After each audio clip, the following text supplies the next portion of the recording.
नमस्कार दोस्तों। तो जैसे अमेरिका और ईरान के संघर्ष यानी इतिहास वर्तमान तक हम पढ़ेंगे 1953 से 2026 तक का। तो देखा जाए तो अमेरिका और ईरान का पहले अगर 1950 के दशक में अगर हम बात करते हैं तो इनका एक अच्छा बॉन्ड था, इनका एक जो संबंध था अच्छे थे इनके, ठीक है। तो 1953 में क्या हुआ, 1953 में अमेरिका ने ऑपरेशन अजाक्स कराया, ठीक है। उसके जरिए क्या किया कि जो ईरान की जो चुनी हुई सरकार थी, कि वहाँ की जो लोकतांत्रिक है ना, उसको लोकतांत्रिक जो प्रधानमंत्री है उसको हटाकर उन्होंने शाह की सत्ता पलट दी वहाँ पे, शाह की पूरी सत्ता सौंप दी शाह को, ठीक है। उन्होंने क्या करा कि लोकतांत्रिक प्रधानमंत्री था जो, उसको हटा दिया पद से और शाह को पूरी सत्ता सौंप दी वहाँ, ठीक है। तो अब जब नेक्स्ट आते हैं हम 1979, आपने नाम तो सुना ही होगा, 1979 में इस्लामिक क्रांति हुई थी करके, ठीक है। इस्लामिक रिवॉल्यूशन हुआ था। तो उसमें क्या हुआ था कि उन्होंने जो अमेरिका ने शाह को जो सत्ता सौंपी थी ना, उसको उन्होंने हटा दिया ईरानियों ने, ठीक है। और इवन के उन्होंने क्या करा, जो अमेरिका के दूतावास है, कितने थे उनकी संख्या 52 थी, उन पर कब्जा कर लिया और उनको 444 दिन तक उन्होंने क्या रखा, बंधन में रखा, ठीक है। ईरानियों ने क्या किया, अमेरिका की जो समर्थित शाह की सत्ता थी उसको समाप्त कर दी और जो अमेरिका के दूतावास थे जिनकी संख्या 52 थी उनको क्या कर दिया था, उनको अपने घेरे में ले लिया और 444 दिन तक का उनको बंधक में रखा। अब आता है 2015। तो जैसे 2015 में आता है तो 2015 में इनके बीच में एक परमाणु समझौता होता है, अमेरिका और ईरान के बीच में क्या होता है, एक परमाणु समझौता होता है जिसे क्या कहा जाता है, JCPOA। जिसे क्या कहा जाता है, JCPOA, कि joint comprehensive plan of action, ठीक है। Joint comprehensive plan of action कहा गया, ठीक है। ये परमाणु समझौता में क्या हुआ, ये हुआ था तुम्हारा 14 जुलाई 2015 को, जो ये परमाणु समझौता था 2015 वाला। तो इसमें जब एक तरफ तो ईरान था, ठीक है। अगर हम नेक्स्ट देखें तो इसमें क्या था, एक तरफ ईरान था और दूसरी तरफ P5+1 ईरान, यहाँ पे 5 कंट्री थे साथ में, P5+1 की बात हो रही है कि एक ईरान है और दूसरा एक तरफ ईरान है और दूसरी तरफ 5 देश है। अब वो 5 देश कौन कौन से हैं, नाम जानते हैं। सबसे पहले America, United state of America, ठीक है। तो USA था, दूसरा ब्रिटेन, तीसरा फ्रांस और चौथा क्या था, रूस था और 5वां क्या है, चीन, ठीक है। पहला अमेरिका, ब्रिटेन दूसरा, तीसरा ये रूस, चौथा और जर्मनी क्या है, लास्ट है, ठीक है।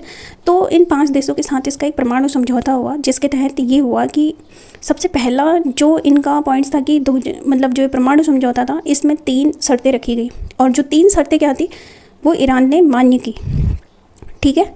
सबसे पहला जो पहली जो शर्त रखी थी वो क्या थी कि परमाणु इस समझौते की जो मुख्य शर्तें थी वो क्या है, निम्नलिखित है, ठीक है। तो जैसे उन्होंने पहली जो शर्त रखी थी, पहली शर्त ये रखी थी कि परमाणु कार्यक्रम पर रोक। उन्होंने क्या कहा, परमाणु कार्यक्रम पर रोक। देखो इसको ऐसे समझते हैं जैसे ईरान के बाद ईरान क्या हुआ, बात पर सहमत हुआ कि वह परमाणु कार्यक्रम को केवल शांतिपूर्ण कार्यों के लिए इस्तेमाल करेगा, ठीक है। क्या करेगा, शांतिपूर्ण कार्यों के लिए इस्तेमाल करेगा, जैसे वो बिजली बनाने के लिए करेगा इस्तेमाल और ना कि परमाणु बम बनाने के लिए, ठीक है। ना कि परमाणु बम बनाने के लिए, किसके लिए इस्तेमाल करेगा, बिजली बनाने के लिए करेगा, ना कि परमाणु बम बनाने के लिए, ठीक है। परमाणु बम बनाने के लिए नहीं, ठीक है। तो एक पहला समझौता ये था। फिर नेक्स्ट दूसरा जो था, यूरेनियम संवर्धन में कटौती। अब इसको समझते हैं, यूरेनियम संवर्धन में कटौती से थोड़ा बहुत इसको समझते हैं। देखो ईरान ने ना अपने जो यूरेनियम का उसका भंडार है वो 98% तक कम करने और उसमें निश्चित सीमा, उसने क्या कहा कि वो 98% तक कम करेगा, यूरेनियम का जो भंडार है उसको कम करेगा और उसकी जो मात्रा निश्चित सीमा जो रखी गई वो रखी गई थी 3.67, ठीक है। उससे ज़्यादा शुद्ध इनरिच नहीं करेगा, ठीक है, ना करने का उसने क्या करा, दूसरा वादा किया। अब आते हैं तीसरा। देखो उसने, ईरान ने कहा कि तुम अंतर्राष्ट्रीय निगरानी जो है, ईरान ने इस बात की अनुमति दी, ठीक है। अंतर्राष्ट्रीय निगरानी रखने के लिए भी उसने, ईरान ने क्या करी, अनुमति दी, ठीक है। 2015 के जो परमाणु समझौता में था। तो उन्होंने ये कहा कि जो UN की सरकार है, UN संयुक्त राष्ट्र, ठीक है। UN की जो एक संस्था है, क्या है उसका नाम, IAEA, ठीक है। ये UN की क्या है, एक संस्था है जिसकी फुल फॉर्म है इंटरनेशनल एटॉमिक एनर्जी एजेंसी, ठीक है। ये IEA की जो फुल फॉर्म है ये है।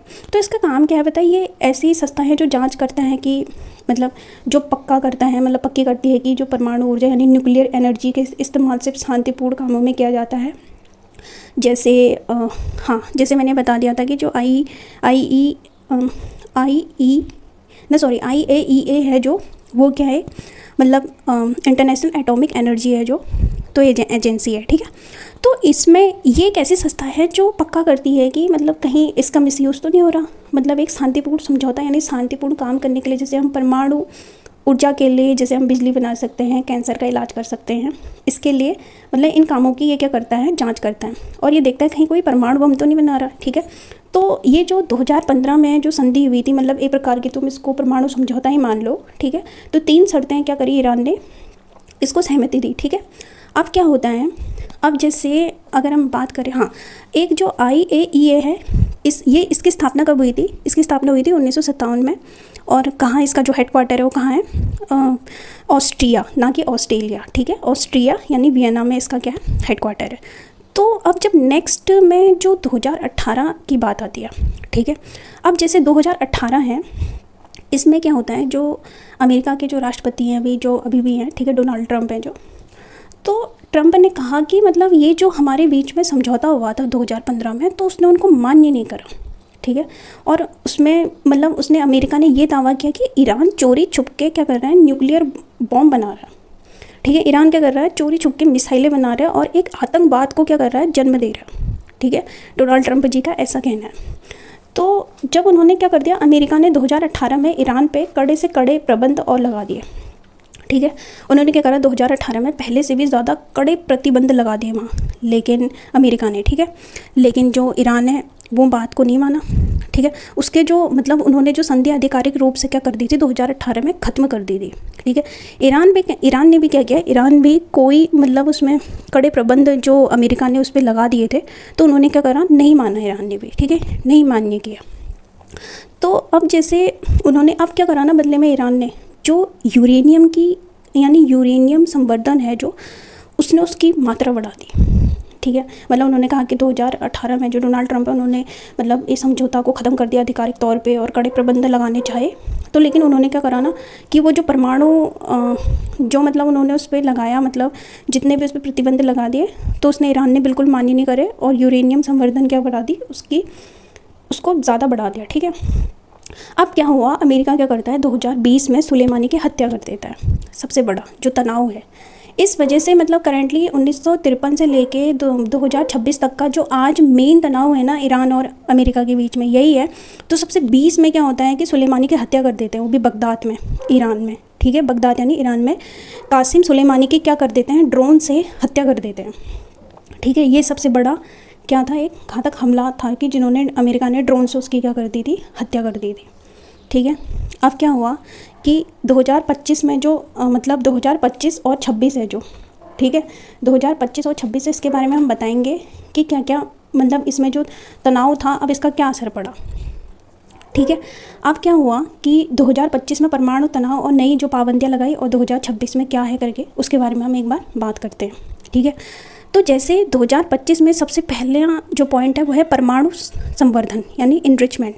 अब क्या हो गया कि 2025 में यह सबसे पक्का हो गया, मतलब पक्की खबर थी कि ईरान ने 60% से 84% तक यूरेनियम इनरिच कर लिया है, ठीक है। अब उसने क्या कर दिया कि यूरेनियम 60% से उसने 84% यूरेनियम एनरिच कर लिया, उसकी मतलब मात्रा वो कर दी। तो IAEA ने चेतावनी दे दी कि मतलब जो ईरान है वो परमाणु बम बनाने के बेहद करीब है, ठीक है। जो IAEA है उन्होंने क्या चेतावनी दे दी कि परमाणु बम बनाने के बेहद करीब है जो ईरान है, ठीक है। और दूसरा हो गया साइबर युद्ध। साइबर युद्ध को आप ऐसे समझ सकते हो जैसे अमेरिका और ईरान के बीच में एक साइबर हमला हुआ, ठीक है। जैसे तेल के ठिकाने और अमेरिका के जो सिस्टम को निशाना बनाना, मतलब कि अमेरिका क्या करता था, उनके सिस्टम को निशाना बनाता था, ठीक है। तेल के ठिकाने और अमेरिका के जल आपूर्ति सिस्टम को निशाना बनाया गया, ठीक है। अब उसने क्या कर दिया, साइबर युद्ध भी शुरू कर दिया ईरान ने। अब तीसरा आता आर्थिक दबाव। अमेरिका ने क्या कर दिया, ईरान के तेल निर्यात पर जीरो टॉलरेंस की नीति अपना दी। उसने जो जीरो टॉलरेंस है उसकी नीति अपना दी और जो ईरान की जो करेंसी यानी मुद्रा है रियाल, उसकी जो मतलब जो रियाल है उसका स्तर क्या कर दिया, गिरा दिया। करेंसी का स्तर क्या कर दिया, गिरा दिया। अब 2026 में ये कहना है ना, 2026 में ये कहना है कि जो पहले तो नॉर्मल ऐसे समझौता होता था, लेकिन इस बार क्या हो गया, ड्रोन युद्ध हो रहा है, ठीक है।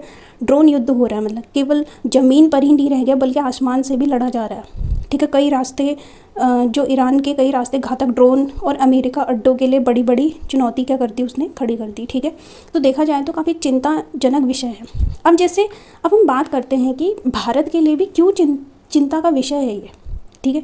क्यों भारत के लिए भी ये चिंता का विषय क्यों बढ़ गया है, ठीक है। क्योंकि भारत का भी अगर देखा जाए तो एक आता है ना लाल सागर, उससे मतलब ट्रेड होता है, मतलब समुद्री जो है लाल सागर एक रास्ता जाता है, तो वहीं से ज़्यादा क्या होता है, भारत का 80% व्यापार उसी रास्ते से होता है।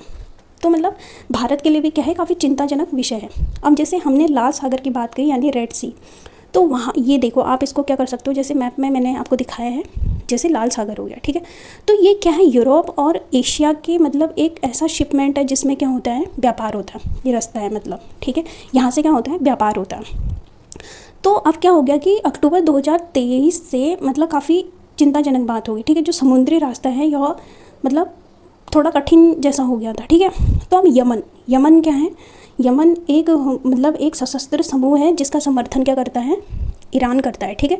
तो उसने क्या करा कि जो हुती वाले यमन के जो हुती विद्रोह है, तो उन्होंने मालवाहक जहाज है, मिसाइल है यानी ड्रोन से उस पर क्या कर दिया, हमला कर दिया, ठीक है। 2023 के शुरुआत में होते ही, ठीक है।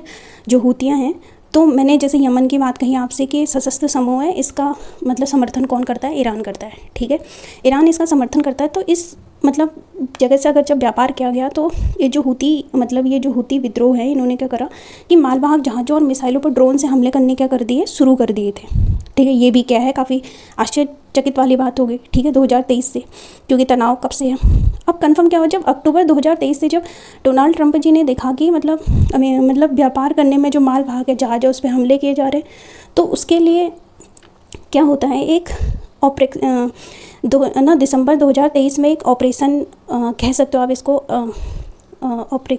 ऑपरेशन प्रॉस्पेरिटी, ठीक है। ऑपरेशन प्रॉस्पेरिटी मतलब ये कि नौसेना वो करती है, मतलब इसको, ठीक है। नौसेना क्या करती है, इसको जो नौसेना है उसका एक गठबंधन है जो लाल सागर के जहाज़ों को सुरक्षा प्रदान करती है, ठीक है। तो ऑपरेशन प्रॉस्पेरिटी है यानी गॉर्जियन है, जो इसकी शुरुआत हुई दिसंबर 2023 से। तो ये कई देशों की नौसेना का एक गठबंधन है जो कि लाल सागर के जहाज़ों को सुरक्षा प्रदान करता है, ठीक है। तो अमेरिका और ब्रिटेन ने क्या किया, जवाबी कार्रवाई में यमन के अंदर हुतियों के ठिकाने पर कई बार बमबारी कर दी, ठीक है। तो जैसे अब कितने लोग ऐसे हैं ना, उसके बाद यहाँ से मार्ग भी बदल दिया लोगों ने, ठीक है। कितने बार यहाँ मतलब अब जब ऐसे जगह जहाँ पे माल की सप्लाई होती है ये चीज़ें, तो उन्होंने मतलब दूसरा रास्ता अफ्रीका से होते हुए घूमते हुए जाते थे, जिसमें कि जो मालवाहक हैं जो व्यापार करते हैं, तो उसमें 15 से 20 दिन तक का लेट पहुंचता है। अब सही बात है, अगर कोई चीज़ जाने में 15 से 20 दिन लगते हैं, तो उसमें जैसे इलेक्ट्रॉनिक हो गए, कपड़े हो गए, अनाज हो गए, तो ये चीज़ें क्या हो गई, महंगी हो गई। अब भारत के लिए भी मैंने क्या कहा, इसमें भारत के लिए चिंताजनक विषय है ये भी देखा जाए तो, क्योंकि भारत का 80% व्यापार इसी रास्ते से होता है, लाल सागर से, ठीक है। जैसे भारत में तेल हो गया और जो पेट्रोल हो गया, ये क्या हो गए काफ़ी दाम में, जो इनके दाम है वो क्या हो गए, काफ़ी महंगे हो गए पेट्रोल डीजल के ना, तो उन पे क्या बना हुआ है, दबाव बना हुआ है, ठीक है। भारत के लिए भी क्या है, एक चिंताजनक विषय है, ठीक है। तो भारत का भी कम से कम 80% व्यापार इसी मार्ग से होता है।